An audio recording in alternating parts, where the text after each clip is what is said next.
Hi, everybody, and welcome to Pink Pixels. I'm Rebecca Dixon from the GameHERs, and I'm thrilled to be here today. This is season 3 of Pink Pixels, and we're using season 3 as an opportunity to feature the winners of the 2025 GameHERs Awards. We were here last week with some content creators winners, and this week we are here with gamers icons. So I am so excited. Thank you so much. And thank you for our guest. I'm really thrilled to introduce SD Trinity. Hi. And so SD Trinity and hello, Morbid Mind. Really excited to Hi. have you here as well. So, what we're going to do, the whole purpose of, the Gamers has so many ways to interact with us. We have a platform, we have people in all different sort of um, corners of the gaming industry, the video game industry, esports, content creation, cosplay, education, sort of all of the different places you might be if video games touch your life. And to be here with two winners of the Gamers Icon is just it's an absolute pleasure for me. I feel really excited for the next hour. I can't wait to share so much about each of these two incredible gamers in our community. So Trinity, let's start off with you. I had so much. Well, first of all, you've been a part of our community for a long time. We've interacted for I can't even put a number on time on it because it's been quite some time. And your all of the things that you do, the list goes on and on and on. And so I want to focus on a couple of different things. But what I'd like to do first is just sort of turn it over to you and say, how did you get here? Like, what brought you to this moment today? And what are your, what brings you kind of, yeah, what are the things that got you here? Yeah. Well, first off, I'm so happy to be here with everybody. Everybody here is amazing, first and foremost. But I guess you can say my journey started because of my dad. Um, he had like the Super Nintendo, and I was so interested in it. And, my cousins and my uncles were like, girls don't play video games. You can't play. And my dad's like, you know what? Why not? And then he showed me how to play video games, and I've been stuck ever since. But hearing that from my own family that like girls don't play video games or whatever, or aren't in that space, made me think like I need to change that somehow. Not sure how, but Tiny Trend is gonna figure it out at some point. So ever since then, I've been just gaming, telling other of my girlfriends, like, hey, you should play with me too. Uh, Eventually, Instagram started getting a lot bigger, started reaching out that way, built a community through that. And then COVID hit, sadly. But a lot of great things came from it, which was seeing how we all can connect all over the world, but separate. Built a bigger community, a bigger home for all of us. Um, Twitch blew up that way. And then it was just, how can I find other communities like the one I'm trying to build? Found the GameHERs and been here ever since. I know. I'm so excited. I mean, I know you've been an ambassador in some of our versions of ambassadors. And you're active on Twitch. I know you've had a podcast. Do you have a podcast now? Yes, Yeah. yes. What is your tell us a little bit about that? Yeah. So it's called, it started off with the Instagram page called Girls Can't Geek, which encompasses everything. So video games, comic books, anime, all the things that people say, girls don't like. Then we created a podcast for that. And it was great. We got to speak to a lot of different people. Just all over the world. A lot of people are like, oh, I only like anime, which is fine. I only play video games, which is also fine. But we talked about that in our podcast. We are taking a hiatus right now on the podcast just because adulting is adulting, there's only so much that we can do to plan together. But we will be coming back soon with the podcast. But I love them I'm girls. happy. Hi. Yeah, I'm so happy to hear that. I think it's really neat. I mean, it's so funny because we're all multi-layered, right? And I always one thing I share sometimes I share about myself is I many years ago when I went to college, I had a double major in math because I'm a geek, and vocal performance because I love to sing. They have nothing to do with each other, but also sometimes they have everything to do with each other. And it's neat that you focus on that a broader um, sort of category where things may intersect, and they certainly are in today's world. I think we can kind of see that a lot more as we all connect virtually. Well, thank you for that. So much more to dive into on a lot of that. Let's turn it over to Morbid. Tell me, same question, kind of like what brought you to this moment? You also do so many sort of different things and have different focuses and different uh, uh, things that you're interested in that make you a perfect candidate and totally understandable how you won the GameHERs Icon Award. So I'd love to tell us how you came to be with us today. Yeah, thank you so much. That means a lot to me to hear someone say that.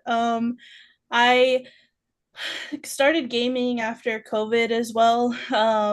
It wasn't something I did before, but I really enjoyed building a community.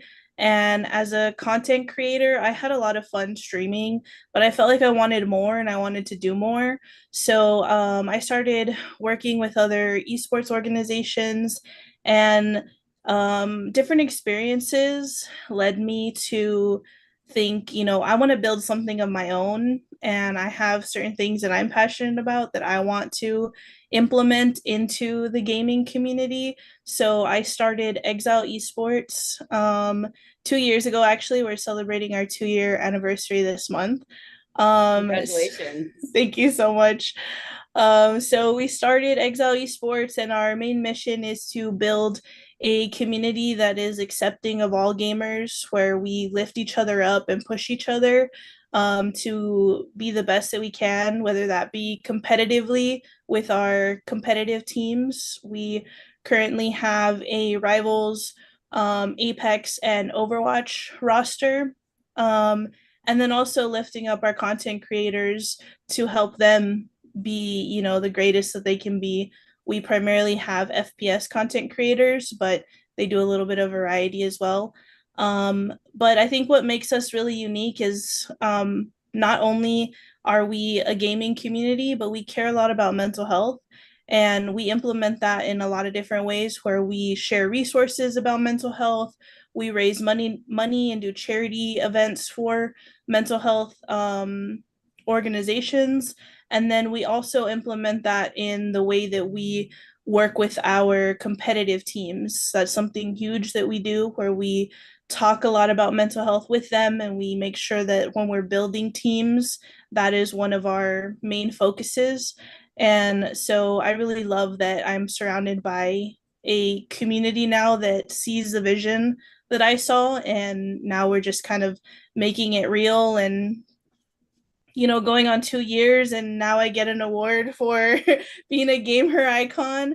And it really wouldn't be possible without the team that's behind me. And so I'm really excited about what I do with Exile.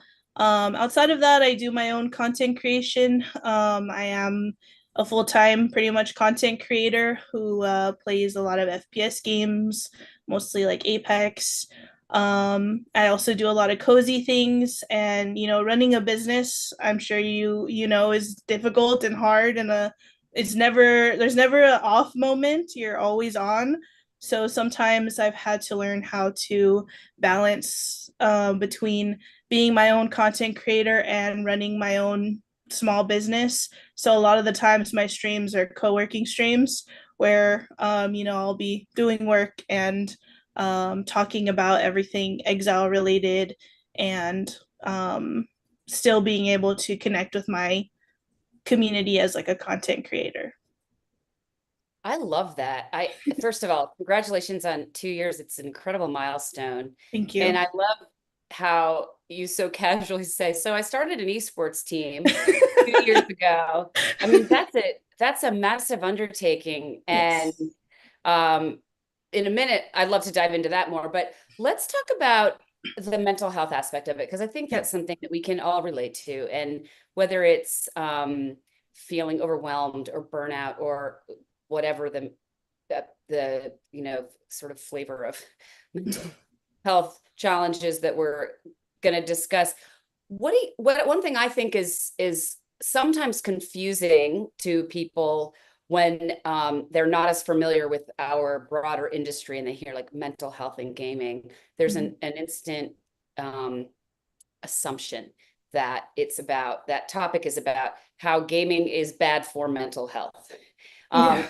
And what's interesting about it, I think, is it's a couple of things. At first, from what I've learned, but then I would love to hear if you agree with this, both of you, and what your expertise and experience has taught you. I think that, of course, you want to, like anything you're participating in life, want to make sure that your mental health is, you know, something you consider at all times, and Mhm. none of us want to overdo anything. But really, I believe aren't there real valuable aspects of actually gaming that Mhm. can be positive for your mental health. And that's something that I think is important to keep talking about, even though when we're in this industry, it seems obvious. And I guess I'd love to hear both of your thoughts on just broadly what that means, and how people who are feeling challenges around mental health might be able to benefit from any of this.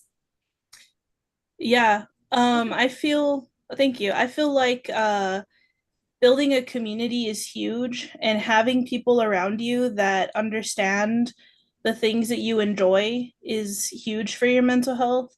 A lot of people have this like miscommunication of or understanding of the word socializing. Just because I'm on a computer doesn't mean that I'm not socializing. I actually socialize a lot more because I'm on a computer playing with friends and having something to work towards with other people, but in mind. So I might not be going out and doing what a traditional person might say is like socializing or building connections, but I am doing those things. I have built a lot of connections. I am being social.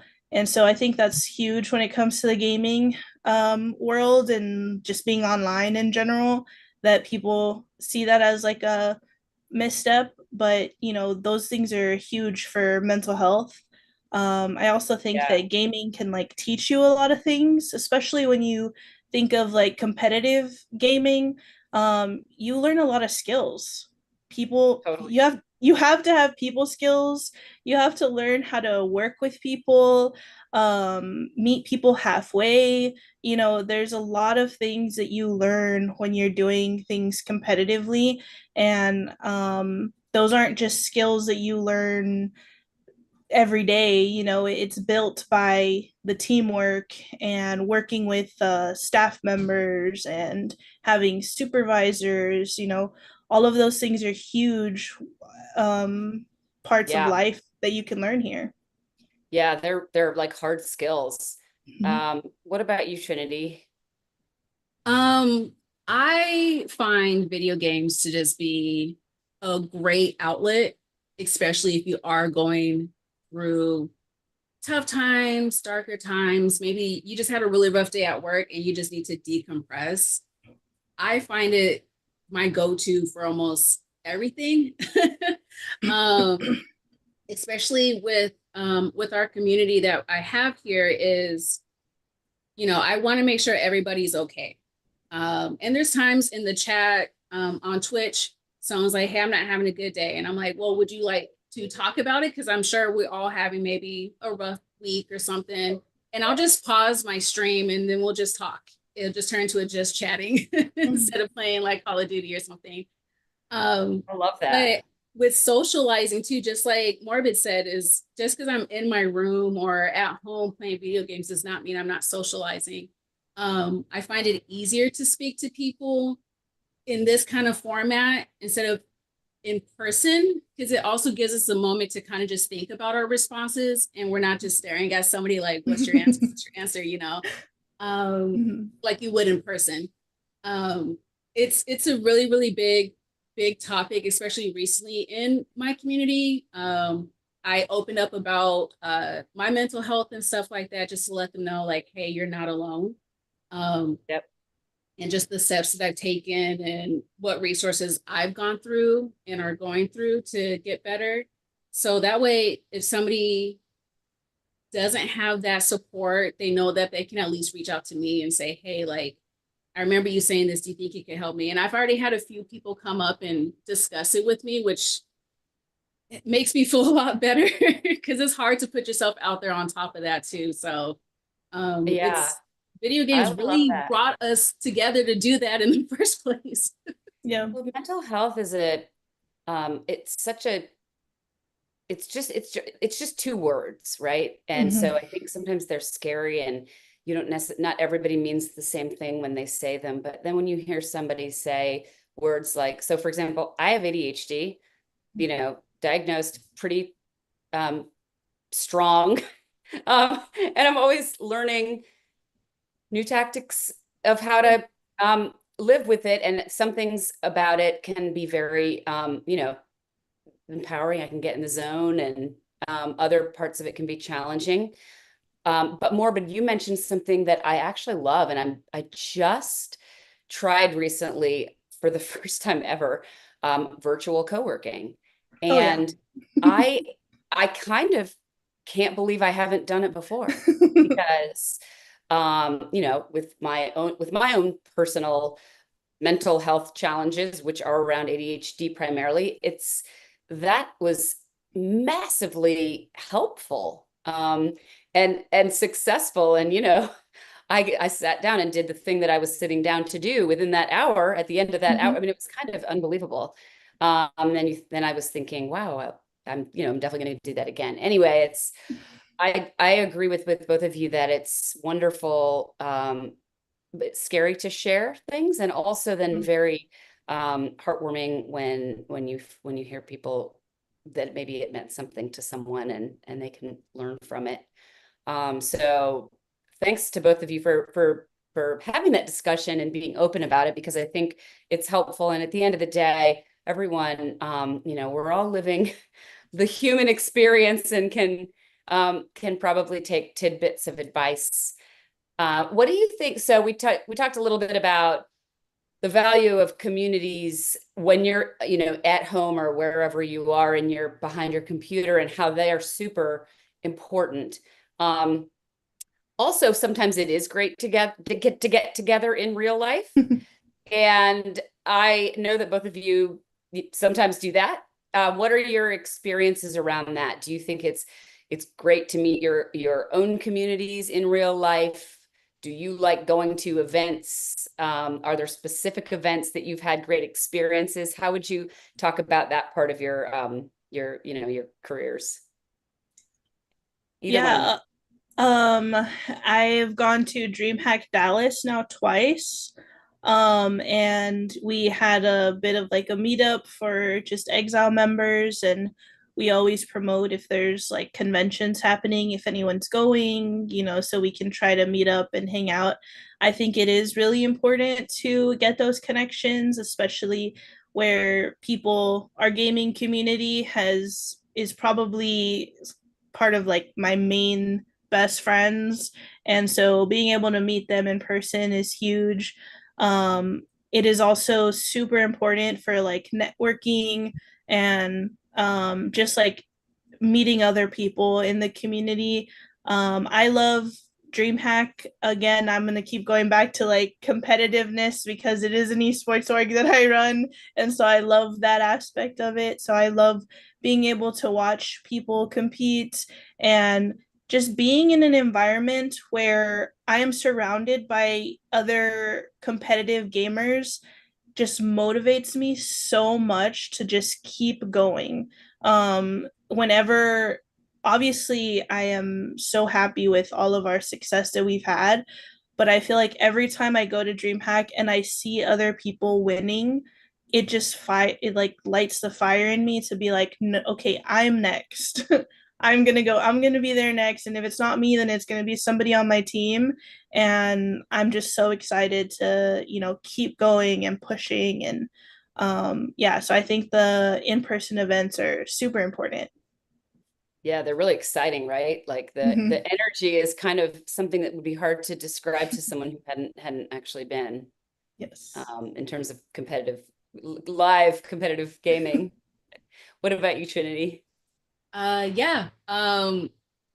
So it's funny because you see on like Facebook or Instagram or whatever, where it's like two guys have been best friends for 20 years and never met. And then like their wives set it up and then they meet and then they're like crying and having a grand old time. I always cry at those videos first and foremost. Like that's just always tug at the heartstrings. But I always wonder what that would feel like. And again, when everything shut down, that was our only communication was through, texting, Instagram, gaming, whatever it may be. Once, technically the world opened back up, I made friends with so many people. I'm like, I need to meet you in person. Like we're having Discord parties and watch parties and stuff like that, but I need to physically see you in person at this point. Especially because, we shared our secrets together. Like we're best friends, like birthdays. Totally. I know your favorite color. I know you hate to eat this or that or whatever it may be. So it started with three girls, Ray, T, and Jen. We call ourselves the Sister Wives. But they decided that they're going to come out to Arizona and have like a girls' getaway. And it was magical. We try to do it every year, just seeing how everything is or whatever. But every time that they come out here, it's just like missing puzzle pieces are put together. And then for the other, like the rest of the group, I call it our GCG, so Girls Can't Geek group. We'll try to meet up at DreamCon. We've met up at DreamCon. We met up at BlurCon is one that we really try to go to is BlurCon. Also, I do panels here for Phoenix Fan Fusion. And so I have some of my followers that are also here in Phoenix, and then they'll come and meet me at my panels and stuff like that and say, hey, you're great. I love this. And I'll just sit there and talk with them. But I find it to meet in person makes you more human instead of it just being like a behind the scenes type of thing. And I love it. I love it so much. I look forward to it every year. We're like, hey, is anybody going to TwitchCon this year? Like, so we're trying to like plan it out. Especially around conventions, because that's when we all know that's the date. We know the location. We know there's probably deals on hotels, and just trying to make it a yearly thing so we can hang out in person. So I love that. All for it. Yeah, I think tying together for me, the mental health conversation we were having and then in real life, even though there's such value in connecting from behind our computer screens, for me, I think sometimes there can be a bit of sort of like burnout and sort of just like brain drain or whatever it's called.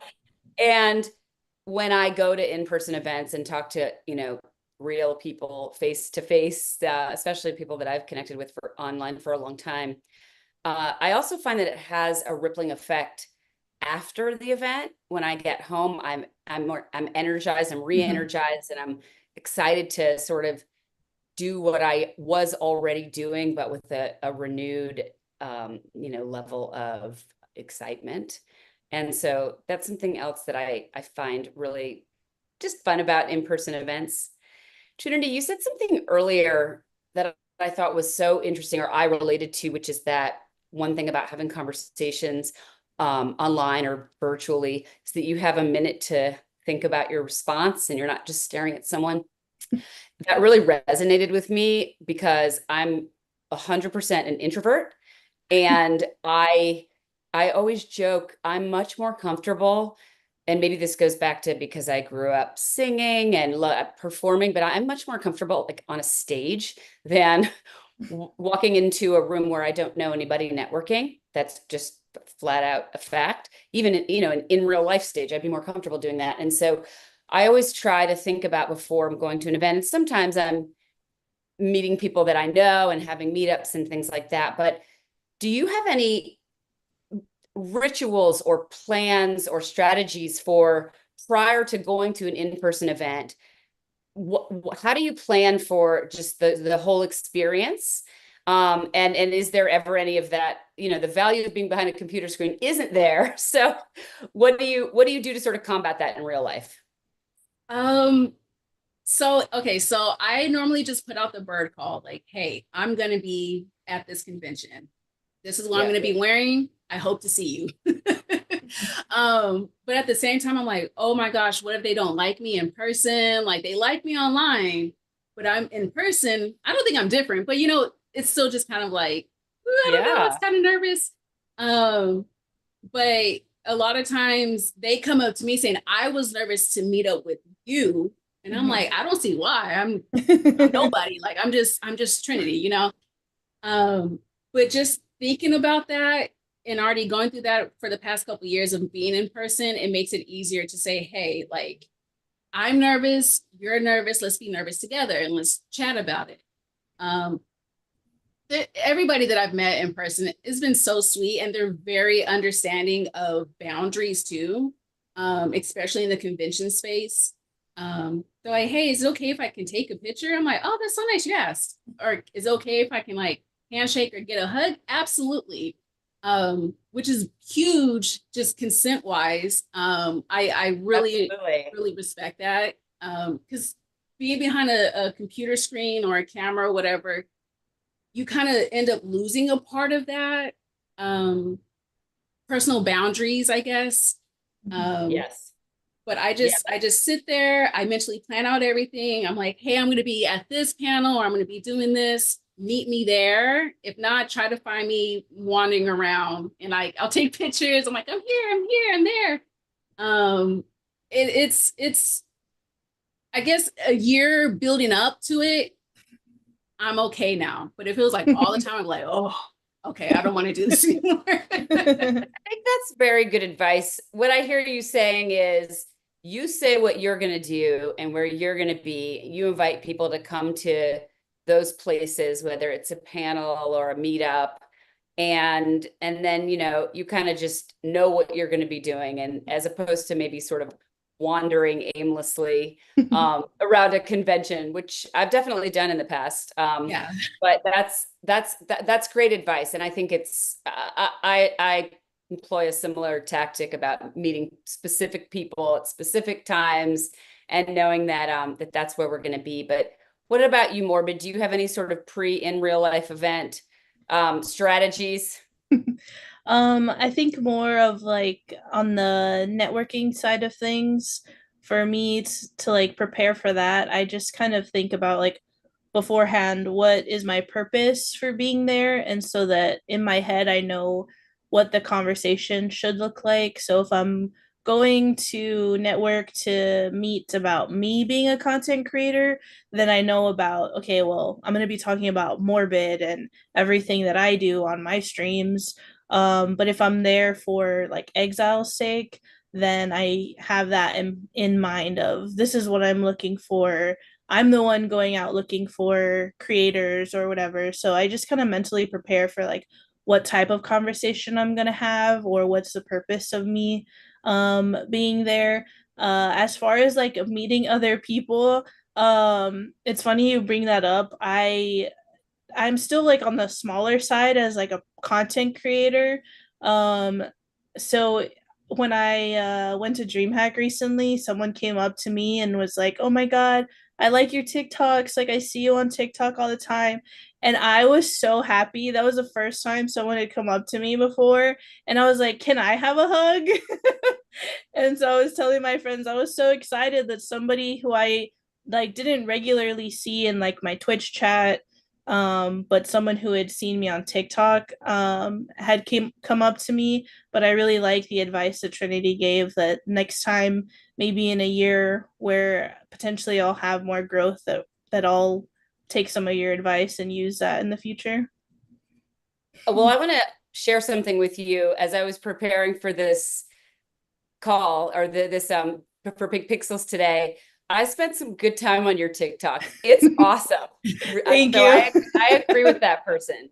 And I also believe in leaning into the things that you're good at. So, you know, community can be built and supported on TikTok as well. So that's a cool experience and certainly something that you deserve. Thank you. That's great. Well, okay, so at the GameHERs, you know, we believe so strongly in community, and obviously the two of you do too. You both mentioned it in your initial intro. You both have communities. And I think that as humans, we all benefit from and like being with other humans, whether that's virtual or in real life or whatever. What do you think, given that you two have also been at this for a few years, you know, around the pandemic till now and maybe before as well, what has changed in the past, let's call it 5 years, in our industry in terms of inclusivity around communities in our industry? And also what hasn't changed and what could be improved? It's a big, broad question, but you can kind of go wherever you'd like with it. But have you seen more inclusion? Do you feel like you've had certainly you both have had impact, so we can dive into your specific experience, but I'd love to dive into this inclusivity topic a little bit around community. Yeah. I'm huge on the idea that if there's no opportunity out there, then I'm going to create the opportunity myself. And so I think that that's partly, you know, why I started Exile, so that I could potentially create opportunity for others. And so I think that, yes, we've changed a lot and there are a lot more opportunities for women, or just other minorities in the gaming community, that you can definitely see. Like, we've had a lot of good growth and change, but I don't think it ever stops. You know, there are still a lot of things that need to be done to make sure that we are constantly getting better at the type of opportunities that we offer people. And I recently had this conversation about like competitiveness and like having women leagues versus, you know, co-ed leagues. And really, I think women leagues are huge and super important for the community, so that women have the opportunity to get their foot in the door, to get their feet wet, so that they can see what that is like. But I am a huge believer in, not only should you be competing in women leagues, but if those leagues aren't the path to pro, you should also be doing the co-ed stuff so that you can have that path to being a professional gamer. And so I love, like I said, like the women leagues and stuff, but I really want to see women on that main stage. I want to see us represented in management, in coaching, in owning these esports organizations, in winning, being the top teams. So yeah, I think it's great where we are. We definitely should still be pushing to keep going and getting better and better. I love that. I love your answer to that argument that I hear a lot, women's leagues versus co-ed, and what I hear you saying, it's kind of both. But definitely, if for in this moment in time, at least, if women want to get on that path to pro, then that path to pro is not necessarily only in women's leagues. And yeah, I think it's good to acknowledge progress and then to acknowledge where we still need to go. So thank you for that take on that. Of course. What about you, Trinity? Do you have anything to layer into that? I don't know how to follow up. I'll say that. So with, like, again, with when the world shut down, it's funny because we still like joke about it. We call it the panini, the panorama, the Pandora's box, like everything. I, as humans, we like to be connected with each other. And when, you know, the world stopped for a little bit, I knew I was looking for people. And I'm like, there's probably other women that are also looking for other women to talk to and hang out with because we're not doing that in person anymore. Um, so as funny as this sounds, I would go through Instagram and type in like girl gamers or like anything in relation to that and just kind of like scroll through and be like, oh, I like her vibe or I like her style. Oh, I play the same games. Let me just follow or like, let me just comment or something. And then they're like, oh, you like this too. And then now I'm starting a whole conversation because I'm just kind of just picking here and there just to see what's going on. Not only just for myself, but for other people like, hey, I don't know anybody that plays, Call of Duty, which now we do, but back then it was still hard to find just another girl that would play Call of Duty with me. And especially since it's such a male dominated game still. But since the I almost said the panorama. Since the panorama all the way up now, it's like, oh, it's not like there's less, women in the gaming. We're here. It's just we didn't have a way of connecting with each other until now.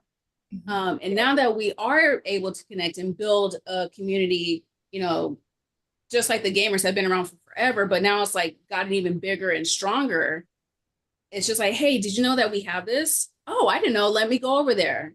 The amount of chats and rooms and different categories that are in there lets you know that we are here. We do play this. We do invest in this. We do work with these kind of things. It's just a beautiful thing to me. It's kind of like make lemonade out of lemons type of situation. It was not the best for anybody in the world, but look where we've come from there to now. Now we're here talking with each other about it, hopefully connecting, Morbid's community with my community with Morbid's community, along with the GameHERs community, just to build an even stronger connection. Like I don't do esports. I don't think I'm good enough for it, but maybe somebody that does enjoy that, I can say, hey, go over there. Like she's got it going on, So that's what I'm taking from all of this. Just like there's little ways to connect each other and make communities bigger. I think it's you brought up a really interesting point too, which is that sometimes at the GameHERs we get asked the question like, is XYZ organization, like whoever they're asking about, a competitor of yours?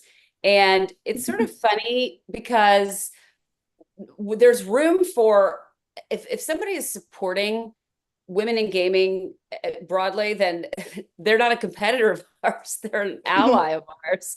And they might be in our community and we might be in theirs. And that is so hard for a lot of people to understand, I think, coming from other industries, where there are just a lot of different intersections here where we can all really collaborate in ways that are actually only beneficial to everybody involved. So that's been a really kind of neat thing. And even the nuances of, whether you're in esports specifically, or if you're focused on, there's a whole slice of the industry that's really focused on the educational space and across, colleges and universities. And that piece of it is, sometimes intersects with other pieces of it. So it's very heartwarming for sure to see that. And yes, I definitely hope that the two of you should stay connected and have your communities connect in whatever ways they're authentic moving forward. But okay, so on that, like we've come far, we still have a ways to go. Are there things that sort of bigger entities in our industry, whether it's like game companies or brands who are working with creators, like let's take those two. Are there things that either of those companies could be doing better to support sort of inclusivity broadly? Yeah, I think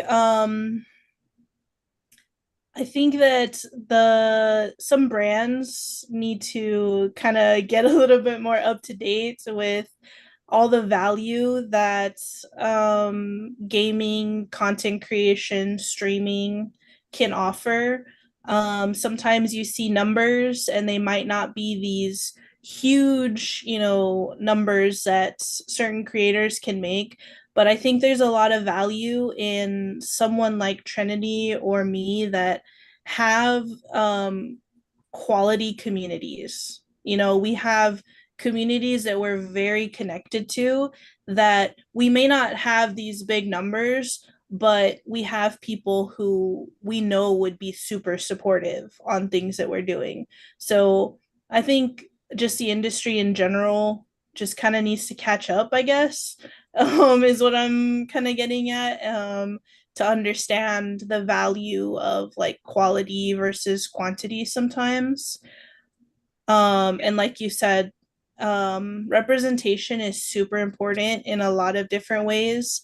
And there's some amazing women creators already, trailblazing a lot of things for us.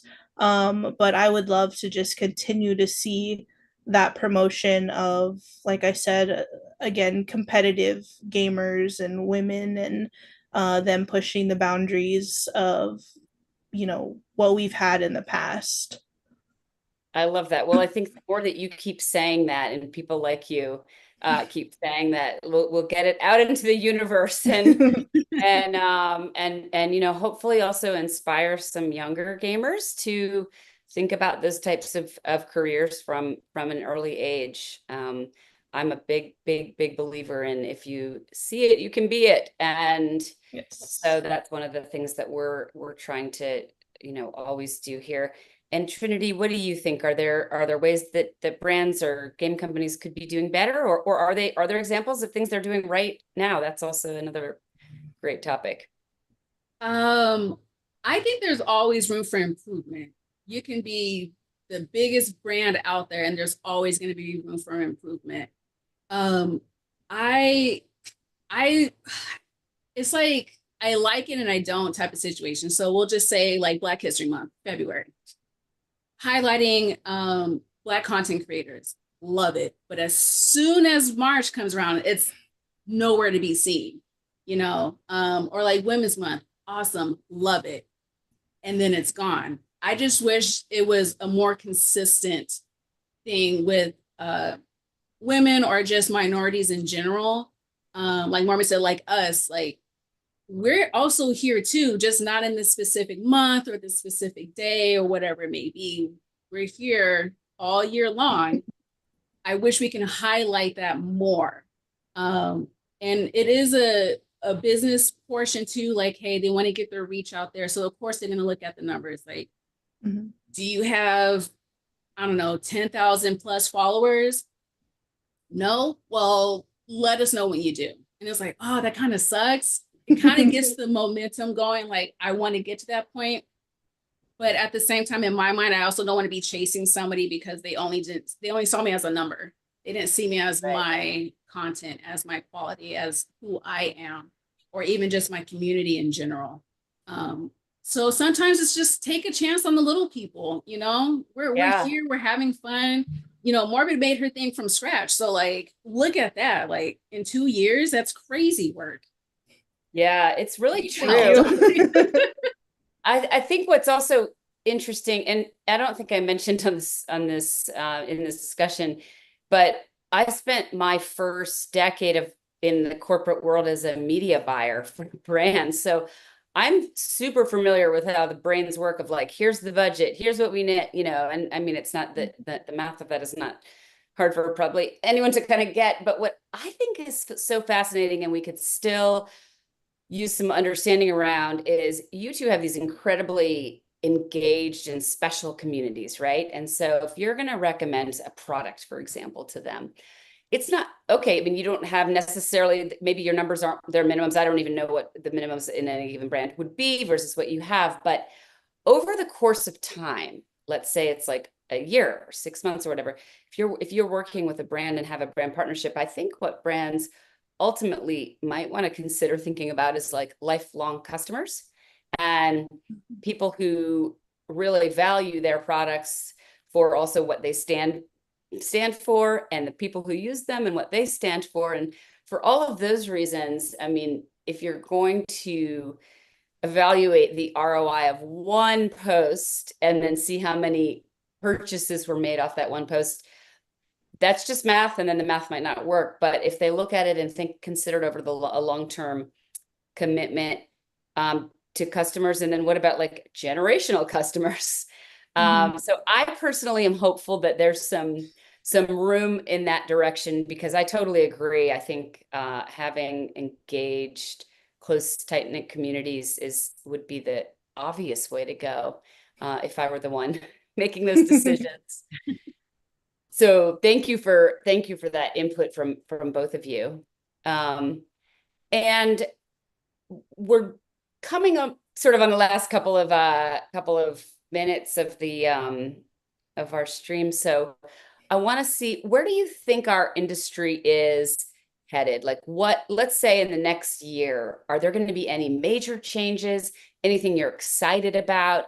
I'm going to talk about what you specifically have coming up personally, but more like broadly, like what are kind of things that are happening out there that make you excited or that are evolving? Is there anything come to mind?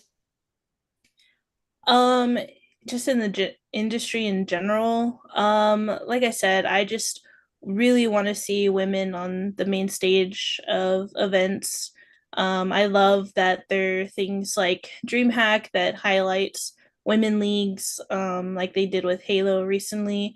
It was huge to see that, to see women on that stage doing their thing, highlighting them for their hard work. But like I said, I would just love to see more women just be inspired to try these things. You know, you never know. Like you said, Trinity, I am also not the competitive person that's going to win in a tournament.